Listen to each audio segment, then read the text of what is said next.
Israel's move against UNRWA would severely limit the agency's ability to operate in the Gaza Strip and West Bank, where, in addition to Jordan, Lebanon and Syria, it provides education, health and social services to Palestinians. We are experiencing the darkest moment for the agency in 75 years. I think you are very familiar with the attack the agency has been under. Attack against the staff. As of today, 243 staff have been killed. The attack on the premises, the attack on the operation.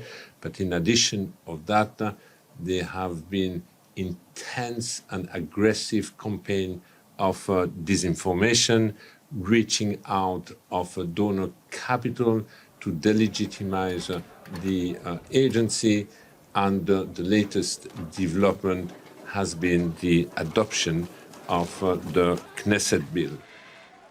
Lazzarini earlier told member states that the agency's collapse threatened the lives and futures of individuals and communities, the stability of the entire region and the integrity of the multilateral system, and accused Israel of working to unilaterally shift the long-established parameters for resolving the Israel-Palestine conflict. UNRWA was established by the General Assembly in 1949, following the 1948 Arab-Israeli conflict, to carry out direct relief and works programs for Palestinian refugees.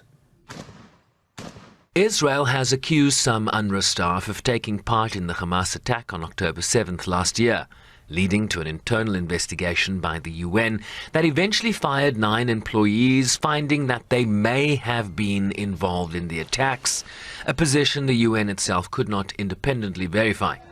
The UN says UNRWA acts when allegations are corroborated, but broadly denies that the agency knowingly supported armed groups.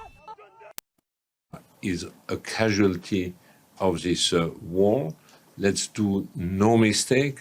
The intention to undermine the agency are politically motivated. They have nothing to do with breaches of neutrality. Breaches of neutralities are being handled seriously by the agency. I acknowledge that we are not operating in a zero-risk environment, but we are operating with a zero-tolerance environment. The UN sees UNRWA as critical to meeting the needs of Palestinians, particularly in the context of a devastating war that has made life a living hell for around 2 million Palestinians trapped in Gaza. If you get rid of an agency like ours, what will happen once we have a ceasefire? Who will bring back the hundreds of thousands of girls and boys currently living in the rubble into a learning environment? Only a functioning state can provide this education. I know that when it comes to primary health, the same question are being asked. We will be operating until the day we cannot operate anymore. So our determination is not to give into our mandate to deliver services, and we will deliver the services until we are forced to stop the services. Good afternoon. Israel's ambassador called for Lazzarini to resign, speaking here alongside Ayelet Samarano, whose son Yonatan's body was allegedly taken to the Gaza Strip by an UNRWA employee after he was killed by Hamas operatives on October 7th. The United Nations continues its fixation on UNRWA, an organization which has demonstrated time and again that its infiltration by terrorists is beyond repair. The State of Israel is focused on bringing our people back home.